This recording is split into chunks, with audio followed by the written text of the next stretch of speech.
Ladies and gentlemen, welcome to Ballroom Mastery. It's Technique Day. Time for some Latin. Now, I've had questions from people asking me about jive.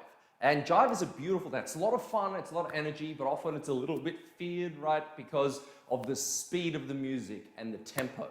Now, we are going to conquer those fears today, and I'm going to help you to develop the correct hip and body rhythm associated with really well-produced jive actions that will not only see you enjoy the dance more, but will have you creating the correct body rhythm for the actual dance itself. Now, the jive itself, it comes from the USA in the sense that every Latin dance we do, whether we do samba, cha-cha, paso doble, or rumba, they are inherited from another country, and then we put the international flavor into it with our own technique, so to speak. So the characteristics of the dance are from rock and roll, jitterbug, lindy hop, East Coast swing, West Coast swing. So with those things in mind, there's a way that our body has to move that is different to the other Latin dances. One of the quick examples is that the upper body in jive doesn't move as fully as the other Latin dances. It is moving, but the rib cage motion isn't as much as the other dances. So we're going to look at the jive very, very basic movement, the Fallaway Rock, or, and you can use this for the basic in place or the link. Anything that requires a chasse to the left and right, this is very, very much going to help. So this is great if you're a beginner dancer. And if you're an advanced dancer, you definitely want to go back through these fundamentals, because I've seen a lot of interesting looking jives recently. You know, often you'll see people dancing jive and they'll lift their legs like, whoa, what's up? They're like, I don't want to do it because they look like a pony, right? So you don't want to be lifting your legs up like this when you do the jive, okay? Lifting the knees up too high is going to create an ugly rhythm for you. What I was told from the beginning of my dancing career was that we want to dance the jive into the floor, right? We want to create a rhythm that dances through the floor, but we then also want to create a rhythm through the middle of our body and the upper body that is a nice feeling. Okay, so here's how we started off. First of all, the jive chasse to the left, for the man or lady will do for both. So if I use my left foot and I go to the side, I'm going ball, ball, ball flat, then ball, ball, ball flat in terms of footwork. If I do my link or my Fallaway Rock, and there's a slight difference between the two, a link goes straight back, Fallaway Rock has an 1/8 of a turn under the body. You normally use that when you're going into promenade, but it's nicer competitively and it's a nicer development going a bit more under the body anyway. So we do that, I'll call it in this instance a link. So if I go underneath my body, my heel will go down, so that's ball flat, and then I'll rock forward, ball flat. So that's the pattern, ball, ball, ball flat, ball, ball, ball flat, ball flat, ball flat. So that's our footwork for the basic jive. Now what we're going to do with that now is understand a few things. I'm going to layer it up so we ultimately create the right rhythm you have, and you can control it to the speed of the music, which is the most important thing, right? So here's the thing about tempo. Tempo is speed in music. The faster the tempo, the smaller the bass. So the worst thing to happen in jive is to get your legs to take big steps. See, like this? This is very hard for you to keep up with the speed of the music. Plus, you look like a freaking donkey. It's like, oh my God, what is going on? One of the things about dancing, all dancing is counterbalancing. So the way you have to think about it is gravity is a force that's sort of drawing you to the center of the earth. Your skeletal system, your muscles, your nerves, your tendons, everything is geared towards holding your body up. Now, in dancing, we're trying to create the best posture and alignment our body can possibly do so it looks aesthetically pleasing, but it also is efficient for movement. Now, what ends up happening is that we're trying to move our body weight in a way that keeps us coordinated, and so the music doesn't own you, you own the music. Do you get what I mean? So here's one of the problems most people face. It's the counterbalance issue. So it means that whatever you dance, so long as you're not falling on the floor, your body's going to counterbalance. Now, are you counterbalancing ugly, or are you counterbalancing beautifully? That's what you got to think about. So what does counterbalancing mean? Watch my head. If I do a chasse to the left and my head goes first, I'm counterbalancing incorrectly. Now, I haven't fallen, but I'm definitely not going to be able to keep up with the speed of the music. So you can see if my head weight takes control, it's going to throw me off. So we need something else to counterbalance the movement. Now, here's what most people do. If you watch my feet, they counterbalance like this. They go 1, a 2, right? Put the leg out to the side. 3, a 4, 5, a 6, right? And ultimately it then becomes like this weird tapping business, yeah? Because the speed's so fast, they don't know how to counterbalance, so the body is going to do whatever it needs to do to make sure that you don't fall on the floor. So here's how we're going to counterbalance correctly and produce the correct and beautiful rhythm. First of all, let's understand our rhythm count. The basic timing in jive numerically is we count 1, 2, 3, 4, 5, 6, right? So if I do my basic movement, I'll do it side on. 1, 2, 3, 4, 5, 6. If I do it again, 1, 2, 3, 4, 5, 6. Again, 1, 2, 3, 4, 5, 6. Okay, if we count that with what you would say in the original Latin technique, the better rhythm to count is quick, quick, quick, a quick. So we go quick, quick, quick, a quick, quick, a quick, okay? Now, on top of that, or I should say underneath that, one step, deeper into understanding rhythm, what is the beat value of that step? Beat value is an important thing to understand. Most people don't know what it even means, so let's think of it like this. If you have one beat of music, divide it up into 4 quarters, quarter, half, 3 quarters, and 1 beat, okay? So if you add each individual quarter together, you formulate 1 beat of music, okay? So if I divide up 1 count, like this, if I go 1, well, that's using the whole beat of music. If I count how much is that worth in terms of the beat itself? Do you know what it is? It's a quarter of a beat. So if I go quick, quick, well, there's my rhythm, right? Quick, quick. The chasse, you can see, is faster than my linking action, for example. That's because of beat value, not because of counting quick, a quick. Beat value does it. So I go like this in terms of beat value. 1 beat, 1 beat. Then I go 3 quarters of a beat, quarter of a beat, whole beat, there. Then 3 quarters, quarter, 1. That's how you actually chop up the quick, a quick. So we go like this. 1, 1. 3 quarter, quarter, 1. 3 quarter, quarter, 1. Now you'll notice my feet instantly have a better rhythm straight away, just my feet. Now we can work the hips if we understand that base foundation.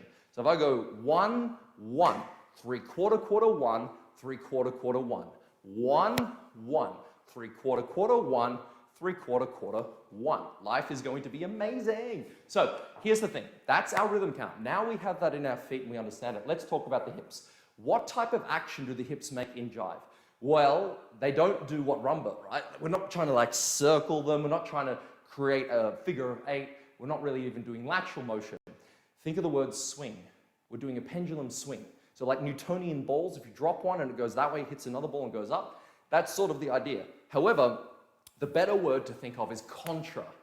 So contra movement is opposite. What is it opposite to? What is it opposite from? So if I do a chasse to the left, my hip is actually going to the right. Can you see the position already? So you notice that I'm not straight and just using my feet. So you don't want to just go 3 quarter, quarter, 1 or quicker, quick. Okay, that's where you're going to have the counterbalance issue. What I want to do is I want to make sure my hips go opposite to the moving foot. So if my left foot goes to the side, boom, my hip is going slightly to the right. This creates a contra movement. Then they swing, meets in the middle. I always call this neutral. And then as I go to the left again, opposite. Now, when I complete my step and I finish my chasse, which is ball flat, and ball flat means a completion of weight change, my hips will swing back to normal.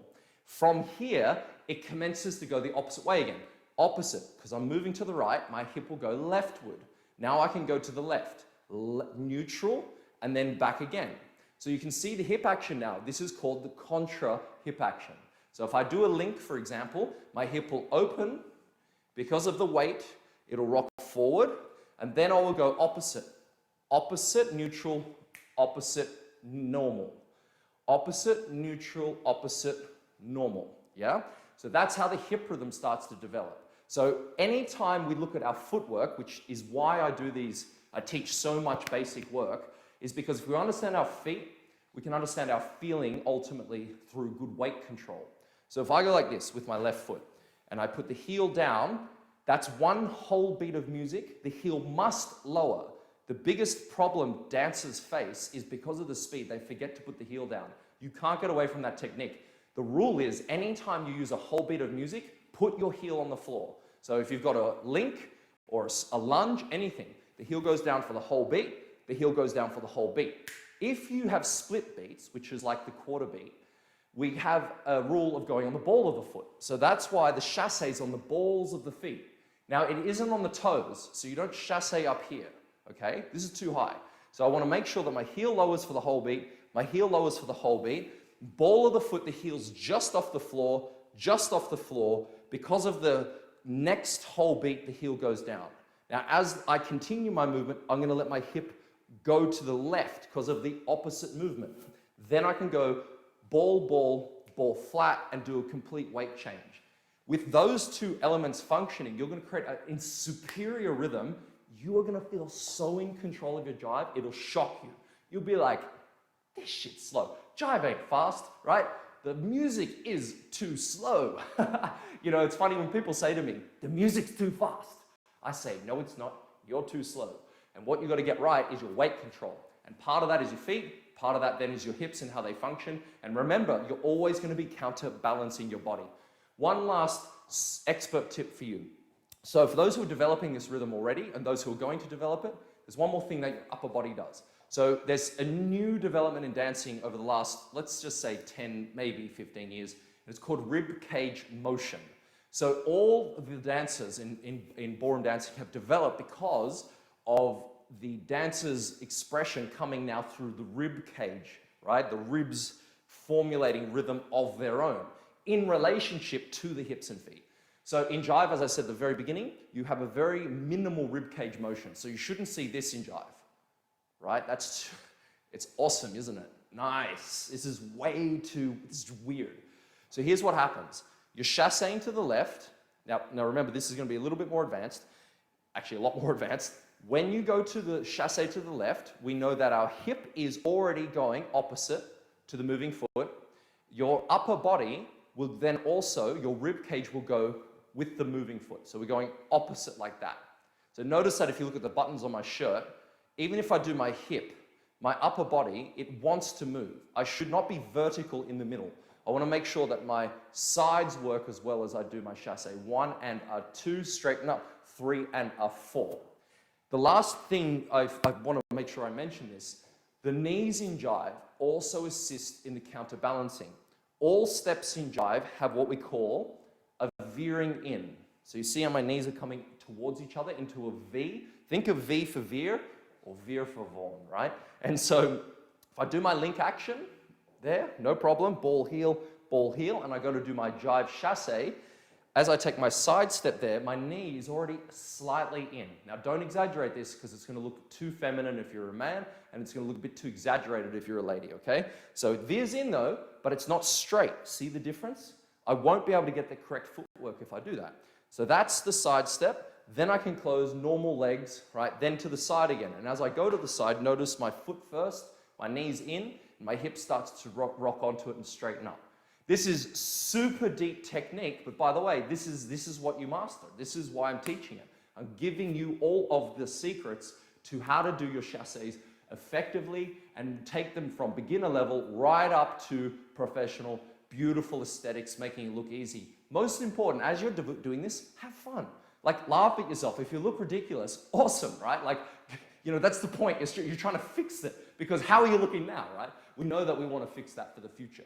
So remember this, in conclusion, we're going ball heel, the hip rocks back, ball heel, the weight rocks forward through the swing of the hips. As I do my chasse, my hip will go opposite to the moving leg, my knee will veer in, and then as I close, balls of both feet, slightly off the floor with the heels, not very high. And then as I take my last step, I end up going and completing the weight change because my heel lowers. Now, as I go to the side again, I commence the same idea. I go 3/4, quarter, 1. 1 beat, 1 beat. 3/4, quarter, 1. 3/4, quarter, 1. A 1, a 2, a 3, a 4, a 5, a 6. A 1, a 2, a 3, a 4, a 5, a 6. And you'll be able to easily lead. By the way, when you develop weight control like this, guess what ends up happening? This is a super awesome thing. Are you ready for it? You get to be able to lead properly. Oh my God. And ladies, you'll be able to follow. It's an amazing thing. Without this control though, you'll be frustrated forever because you'll be in the drag and pull game, or the ladies will be in the drag and resist game of lead and following, not actually connection. All right, so this is Vaughan. I want to thank you. Make sure you visit ballroommastery.com for more training. It's been awesome bringing you this lesson. Thanks for tuning in and seeing this live. Make sure you leave a comment and share it.